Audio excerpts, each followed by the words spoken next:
Na stadionu kranjskega Triglava sta se v eni izmed treh zaostalih tekem v drugi slovenski nogometni ligi pomerili ekipi Kranjske Zarice in nogometaši Aluminija. To je bila še zadnja priložnost za priključek k vrhu razpredelnice in hkrati zadnje kolo jesenskega dela prvenstva. Prvo priložnost na srečanju so si pripravili domači nogometaši. Dejan Božičič je podal proti svojemu kapetanu Dejanu Robniku, a slednji ni uspel ustreliti proti vratom Luke Janžekoviča. Na drugi strani je iz prostega strela slabo meril Žiga Škoflek, prav tako nenatančen pa je bil po podaji iz kota tudi najboljši strelec moštva Aluminija Bizjak. Najlepšo priložnost v prvem polčasu pa smo v 26 minuti srečanja videli po podaji iz kota in odbiti žogi. Do strela je prišel Robert Kuraš, a se je izkazal mladi 19-letni vratar Gašper Božič. Nato smo videli še en poizkus nogometašev Aluminija in še en strel Roberta Kureša, a je bil spet na pravem mestu Gašper Božič. Zadnjo priložnost v prvem polčasu pa je zapravil domači kapetan. Po podaji Nejca Križaja na daljšo vratnico je zgrešil celo žogo in ostalo je pri rezultatu polčasa 0:0. V drugem delu pa šov nogometašev Aluminija. Že po 22 sekundah srečanja smo videli prvi zadetek. Najprej sicer Žiga Škoflek zapravil izjemno priložnost, a je potem rezervist Petrovič, ki je prišel v igro med polčasom, po vsega 22 sekundah igre Aluminij povedel vodstvo z 0:1. Še enkrat akcija nogometašev Skidričevega. Najprej je priložnost zapravil Žiga Škoflek, vendar je potem odbito žogo takole v mrežo pospravil rezervist Petrovič. 4 minute kasneje je bilo že 0:2.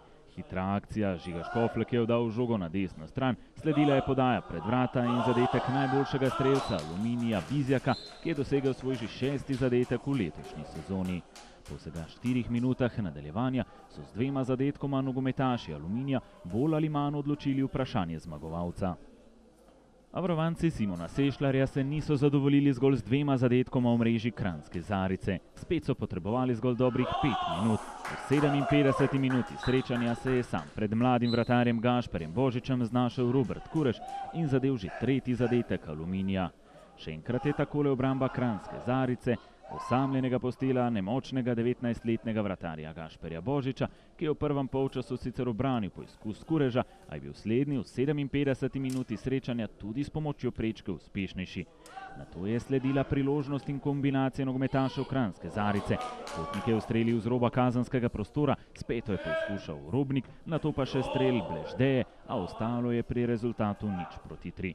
Nato pa se je začel šov Žige Škofleka in njegove zapravljene priložnosti. Pa začnimo. 65. minuta srečanja, prvi poizkus Žiga Škoflek. 71. minuta srečanja, še lepša situacija in druga priložnost Žige Škofleka v razmaku 5 minut. Tokrat se je znašel sam iz oči v oči z vratarjem Kranjske Zarice, a na koncu nesrečno nastreljal rezervista Ervina Smajča. In potem še 80. minuta srečanja, Žiga Škoflek še enkrat sam iz oči v oči z vratarjem domačega moštva, a tudi tokrat je bil nenatančen. Edino priložnost v drugem polčasu so nogometaši Kranjske Zarice zabeležili v 83. minuti srečanja, ko je nevarno ustrelil Frelih. Za zaključek šova Aluminija v drugem polčasu pa sta poskrbela Bizjak še enim zadetkom in rezervist Ploj. Najprej 90. minuta srečanja, tale kombinacija in zadetek za 0:4. Domači so bili v drugem polčasu povsem razglašeni in po tretjem prejetem zadetku zgolj čakali na zadnji sodnikov pisk. Nogometaši Aluminija so to izkoristili, najprej s tem le zadetkom 10 sekund pred koncem rednega dela, ko je za svoj drugi zadetek na srečanju poskrbel Bizjak.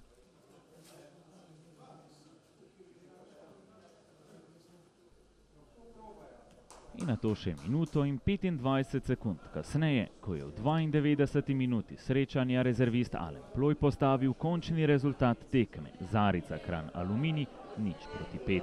Pomembna zmaga varovancev Simona Sešljarja v boju za drugo mesto, ki prinaša dodatne kvalifikacije.